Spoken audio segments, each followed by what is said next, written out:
whatever reason, all of the news about Nancy Guthrie yesterday exploded with reports that sources told ABC News that one of the images of the suspect outside Nancy's home was from an earlier time than the day she was taken. One news agency even reported that it was a new photo. Well, it's not. It was released by Kash Patel on February 10th, and in the release he wrote that it was part of the camera footage from the morning she was taken. I don't know if the photo is of the backpack wearer's accomplice, but it seems weird that he would be wearing a ski mask that doesn't have any eye holes. The image is horribly pixelated compared to most of the other footage, so I think it's just a really bad image. Now, there were some people saying that there was what looked to be a person peering around a wall in this pic. The pic they were talking about had been cropped on the left. What they were seeing was half of a plant.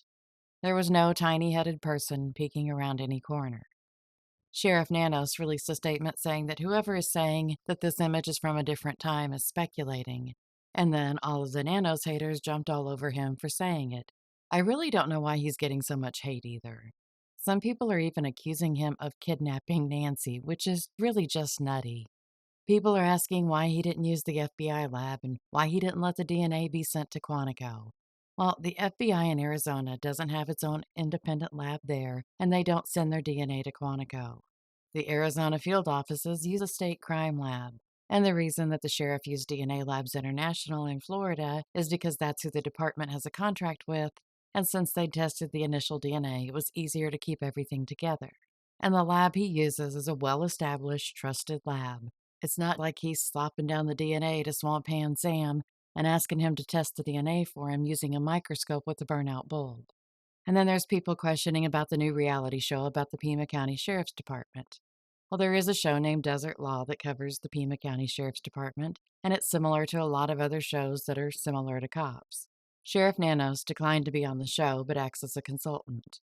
And I've seen comments that it can't be a coincidence that it's airing now in the middle of the Nancy Guthrie case, but it more than likely is just a coincidence. The filming for the show happened last year, and since none of the officers get paid for the show, there's no reason that the sheriff's department would need to stage a big case to get better ratings. People have also said that Sheriff Nanos is too conceited to let the FBI take over.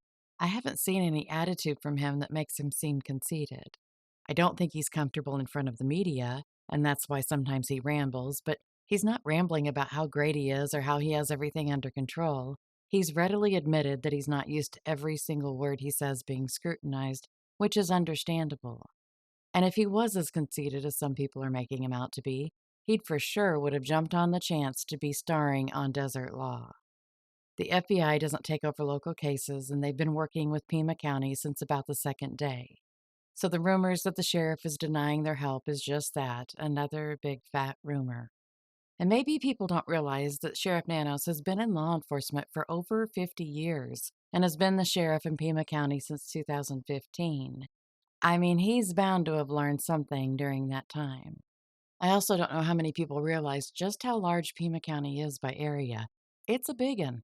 It's the 16th largest county in the country and weighs in at about 9,189 square miles. Now, that's larger than the entire state of New Jersey. The Sheriff's Department employs around 600 deputies and 872 civilian staff. And it's pretty ridiculous to think that the sheriff's going to be on hand for every single event happening in the county. And I'm sure a lot of the investigation into Nancy's disappearance is being done by other supervisors and deputies. Plus, this man's brother died in hospice while this has been happening, so maybe offer him a little grace. Savannah Guthrie released a video today announcing that the family is offering a $1 million reward for the return of their mother. And before she announced that, people were criticizing the family for not offering a reward, and now that they have, they're criticizing them for not doing it sooner. People are knocking the family for not being out there physically searching for their mother. But can you imagine the poop storm that would cause with the media? And maybe they're not out in the public because there's a concern that one of them could be harmed. I don't understand why there are people who feel as though they need to judge and criticize this family when they're in the middle of the most traumatic experience of their lives. It is just unnecessarily cruel. And I think a lot of what's happening is that there are those who haven't followed this case from the very first day, and instead of going back and watching all of the press releases and reading the early articles because boring, They're reading what's being repeated in Facebook groups and deciding that it has to be true because people are saying it. If the news mentions something about scent dogs being used or DNA tested or searches happening, people start firing off about how those things should have been done since day one. Well, they were. All of those things happened at the beginning. And as for people wanting to form search parties, I think it's great that you want to help, but please only do so with the coordination of the authorities. And it's not that they don't want Nancy found, they don't want people tromping over potential evidence, and they certainly don't want people who might not be familiar with the terrain getting injured or even lost. Then they would have another problem to deal with. There's a lot happening behind the scenes, and we don't know about it and shouldn't know about it.